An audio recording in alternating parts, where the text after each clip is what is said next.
देखिए class 11th के समूचे का लेक्चर नंबर 2 है। इस लेक्चर में हम सीखेंगे कि या पहचानेंगे कि कौन सा संग्रह समूचे है या नहीं है। तो हमने आपके इससे जस्ट पीछे वाले लेक्चर में बताया था कि हम उसी संग्रह को समूचे कहेंगे जो संग्रह सुपरिभाषित हो, या हम ये भी कह सकते हैं कि जो संग्रह सुस्पष्ट हो और सुनिश्चित हो, तो वैसे संग्रह को हम समूचे कहेंगे।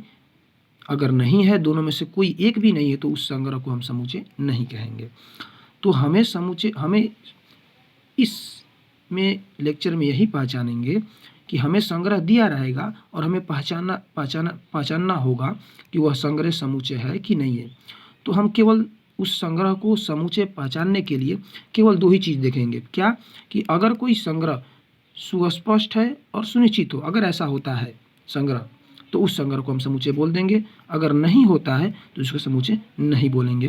तो आइए हम एक संग्रह लेते हैं, और सबसे पहले क्वेश्चन तो नहीं लिखा हूँ इसमें, लेकिन क्वेश्चन को हम एनसीईआरटी के क्लास 11th मैथ की जो बुक है उसमें से एक हम एग्जाम्पल ले लेते हैं। एक्सरसाइज है, इसमें किसी का भी एग्जाम्पल लेकर आप हल कर सकते हैं, ठीक है। तो हम इसमें से एग्जाम्पल लेते हैं कि जैसे मान लें, इसे हम एग्जाम्पल कौन सा ले लें, जैसे मान लीजिए हम तीसरा ले लेते हैं, ठीक है। वो कह रहा है कि विश्व के सर्वश्रेष्ठ 11 बल्लेबाजों का संग्रह। क्या? विश्व के सर्वश्रेष्ठ 11 बल्लेबाजों का संग्रह। तो मान लीजिए वो कह रहा है कि हमें चेक करना है। मान लीजिए यहाँ पर मैंने देखो लिखा है, मान लीजिए संग्रह है, ये विश्व के 11 सबसे श्रेष्ठ या सबसे अच्छे बल्लेबाजों का संग्रह है, और हमें पूछ रहा है कि क्या यह जो संग्रह है यह सेट्स या इंग्लिश में लिख दिया हूँ समूचे है कि नहीं है, ठीक है। यही चेक करना है। तो यह संग्रह समूचे केवल तभी होगा जब यह संग्रह क्या हो? सुस्पष्ट हो और सुनिश्चित हो। अगर ऐसा हो जाता है तो इस संग्रह को हम समूचे सेट्स कह देंगे। तो चेक करते हैं भाई। देखिए, सुस्पष्ट बताया था कि एक उस संग्रह में जो भी वस्तुएं होंगी वह एक ही वस्तु दो बार नहीं होनी चाहिए, ठीक है। मतलब अलग अलग होना चाहिए, एक समान एक ही वस्तु नहीं होनी, दो वस्तुएं नहीं होनी चाहिए। तो यहाँ पर आप खुद सोचिए, अगर 11 बल्लेबाजों का, कोई भी हो सकते हैं 11 बल्लेबाज इसमें, तो कन्फर्म है कि हर बल्लेबाज अलग अलग होगा। जैसे मान लीजिए रोहित शर्मा मैं लिया, तो रोहित शर्मा अगर 11 बल्लेबाज ले रहा हूँ मैं, तो रोहित शर्मा सुस्पष्ट तो हो सकता है। क्यों? क्योंकि यह संग्रह सुस्पष्ट होगा, क्योंकि इसमें रोहित शर्मा का कोई जैसा और खिलाड़ी नहीं हो सकता। मैं क्वालिटी की बात नहीं कर रहा हूँ, मतलब कि रोहित शर्मा दो तो रोहित शर्मा नहीं हो सकता ना, विराट कोहली दो विराट कोहली तो नहीं हो सकता ना। मतलब ये सुस्पष्ट तो है, और सुस्पष्ट तो हो गया। अब सुनिश्चित चेक करते हैं। तो यहाँ पर जो ये संग्रह, ये मैंने संग्रह बनाया है। अगर मैं आपसे कहूँ, देखिए चेक कर रहे हैं कि सुनिश्चित होता है कि नहीं होता, सुस्पष्ट तो हो जाएगा। हर व्यक्ति, अगर जो एग्जाम्पल में कह रहा था, जो प्रश्न में दिया था कि विश्व के सर्वश्रेष्ठ 11 बल्लेबाजों का संग्रह है, तो हर व्यक्ति अलग अलग संग्रह मान लो दिया है। तो हर व्यक्ति के लिए, अगर कोई भी व्यक्ति उस संग्रह को बनाएगा तो सुस्पष्ट ही बनाएगा। अगर बात आती है, अगर हम चेक करें कि वह संग्रह सुनिश्चित है कि नहीं है, तो चेक करते। सुनिश्चित होने का मतलब क्या है? कि हम स्पष्ट रूप से बता सकें कि उस संग्रह में कौन कौन से एलिमेंट हैं। तो मेरे लिए इस संग्रह में ये एलिमेंट है। रोहित शर्मा, मेरे अनुसार जो सबसे अच्छे खिलाड़ी है विश्व में, रोहित शर्मा, विराट कोहली है, और भी खिलाड़ी हो सकते हैं। लेकिन किसी दूसरे व्यक्ति के लिए, ध्यान समझिएगा, ये सुनिश्चित चेक कर रहा हूँ, लेकिन आप खुद सोचिए, किसी दूसरे व्यक्ति के लिए अगर वह अपने हिसाब से 11 व्यक्तियों को चुनेगा, अच्छे बल्लेबाजों को विश्व में, तो वो अपने हिसाब से चुनेगा, मतलब अलग अलग व्यक्ति को चुन सकता है। तो इसका मतलब जो संग्रह बना रहेगा उसमें स्पष्ट रूप से नहीं बताया जा सकता है कि उस संग्रह में कौन कौन से एलिमेंट हैं, कौन कौन सी वस्तुएं हैं।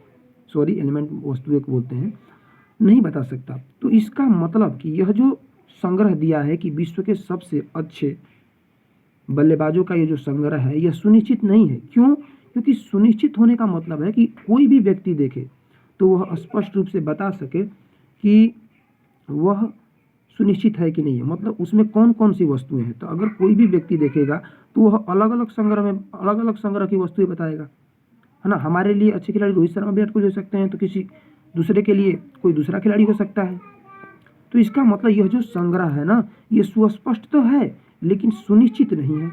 तो इसका मतलब यह जो क्वेश्चन था कि ये तीसरा कि विश्व के सर्वश्रेष्ठ 11 बल्लेबाजों का संग्रह समूचे होगा कि नहीं होगा। तो इसका मतलब कि यह संग्रह समूचे नहीं हो सकता। ठीक है, तो और हम एक एग्जाम्पल ले लेते हैं। जैसे यहाँ पर इसी एग्जाम्पल में वही कह रहा है कि भारत के 10 सबसे प्रतिभाशाली लेखकों का संग्रह। तो भाई सुस्पष्ट तो यह भी हो जाएगा, लेकिन जो यह समूचे बनेगा, जो यहाँ पर संग्रह आएगा सर्वश्रेष्ठ लेखक का, तो हर व्यक्ति के लिए उसमें जो वस्तुएं होंगे, मतलब कि सर्वश्रेष्ठ मानो मुंशी प्रेमचंद किसी के लिए सर्वश्रेष्ठ होंगे, किसी के लिए नहीं होंगे। तो इसका मतलब कि इसमें अलग अलग वस्तुएं आ जा रही हैं। मतलब स्पष्ट रूप से नहीं बताया जा सकता है कि यह जो हमें संग्रह दिया है प्रतिभाशाली लेखकों का, उसमें कौन कौन से लेखक हैं, ये नहीं बताया सकता। तो इसका मतलब वह संग्रह सुनिश्चित नहीं है। तो यह भी, तो इसका मतलब अगर वह सुनिश्चित नहीं है, दोनों में से कोई एक भी नहीं होगा, तो उस संग्रह को हम समूचे नहीं बोलेंगे। ठीक है, तो इस तरह से आप कई सारे एग्जाम्पल आप सोच सकते हैं। और एक आध दो एग्जाम्पल मैं लेना चाहूँ तो एक आध दो एग्जाम्पल और मैं ले सकता हूँ। जैसे मैं आपसे कहूँ कि सभी 100 से कम प्राकृतिक संख्याओं का संग्रह है। क्या है? सभी 100 से कम प्राकृतिक संख्याओं का संग्रह है। राइटिंग थोड़ी खराब है। तो क्या यह संग्रह समूचे होगा? तो आपको सोचना है, कोई भी संग्रह समूचे केवल तभी होगा जब ये दो चीज हो। अगर संग्रह सुस्पष्ट है और सुनिश्चित है तो इस संग्रह को समूचे बोल देंगे। ठीक है, तो हम चेक करते हैं। भाई अगर मान लो यहाँ पर कोई भी संग्रह है तो उसमें 1 से 100 तक की प्राकृतिक संख्या होंगी, तो एक ही होगा ना। मतलब एक जैसा कोई, अब दो को तो और कोई दो है तो सभी तो सुस्पष्ट होंगे, मतलब अलग अलग होंगे ना। मतलब दो की जगह और कोई नियम तो नहीं है ना कि दो को हम किसी और तरह रिप्रेजेंट कर सकते हैं। दो है, दो केवल एक ही है, एक केवल एक ही है, दो केवल दो ही है, एक ही है, तीन केवल एक ही है। तो इसका मतलब संग्रह सुस्पष्ट तो है। अब दूसरी बात चेक करना है कि क्या सुनिश्चित है। तो सुनिश्चित होने का मतलब क्या है कि इस संग्रह को आप देखिए, तो ये संग्रह क्या कर रहा है, अगर ये इसमें इस संग्रह को हम पढ़कर या देखकर के स्पष्ट रूप से बता देंगे कि उसमें ये एलिमेंट होंगे, तो वो सुनिश्चित हो जाएगा।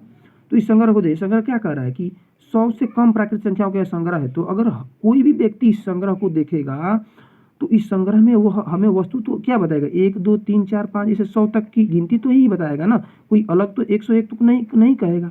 क्यों? क्योंकि यह संग्रह एकदम सुनिश्चित है कि इसमें यही एलिमेंट होंगे, एकदम निश्चित है। हर व्यक्ति के लिए या हर कोई लोग यही एलिमेंट बताएंगे। तो इसका मतलब यह संग्रह हर एक व्यक्ति के लिए क्या है, एकदम निश्चित है। हर एक व्यक्ति इस संग्रह में यही एलिमेंट बताएंगे, कोई दूसरा एलिमेंट या कोई दूसरा वस्तु नहीं बताएंगे। इसमें एलिमेंट में बार बार एलिमेंट का मतलब वस्तु समझिएगा। ठीक है, तो इसका मतलब यह जो संग्रह है वह सुस्पष्ट भी है और सुनिश्चित भी है।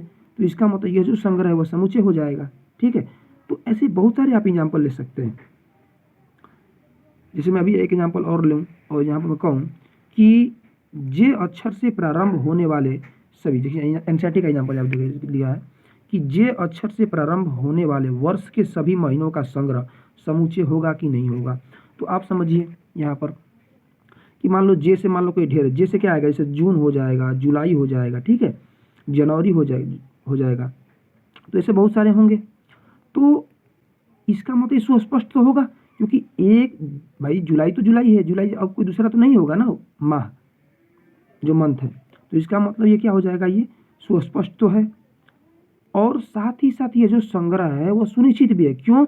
क्योंकि जे से प्रारंभ होने वाले कोई भी व्यक्ति यदि संग्रह को बनाएगा तो वही लिखेगा, जनवरी लिखेगा, जुलाई लिखेगा, जून लिखेगा। कोई व्यक्ति आकर अगस्त तो नहीं लिखेगा ना उस संग्रह में। हर सभी व्यक्ति के लिए जो संग्रह होगा वो उसमें सेम समान वस्तु आएंगे। कोई भी व्यक्ति उस संग्रह को बनाएगा तो समान वस्तु आएंगे। तो इसका मतलब यह जो संग्रह है वह सुस्पष्ट भी है और सुनिश्चित भी है। तो इसका मतलब ये जो संग्रह है कि जे से प्रारंभ होने वाले सभी वर्षों का महीनों का जो संग्रह है वह समूचे है। तो इस तरह से आप किसी भी संग्रह को बता सकते हैं कि वह संग्रह समूचे है कि नहीं है। ठीक है, तो आप आई होप आपको समझ में आया होगा कि आप किसी भी संग्रह को समूचे कैसे समझेंगे। मैं एक बार और आपको रिपीट कर रहा हूँ कि कोई भी संग्रह में हमें केवल दो ही चीज़ देखना है, सुस्पष्ट और सुनिश्चित। अगर ऐसा हो जाता है तो उस संग्रह को हम बोल देंगे कि वह क्या है, समुच्चय है। ओके।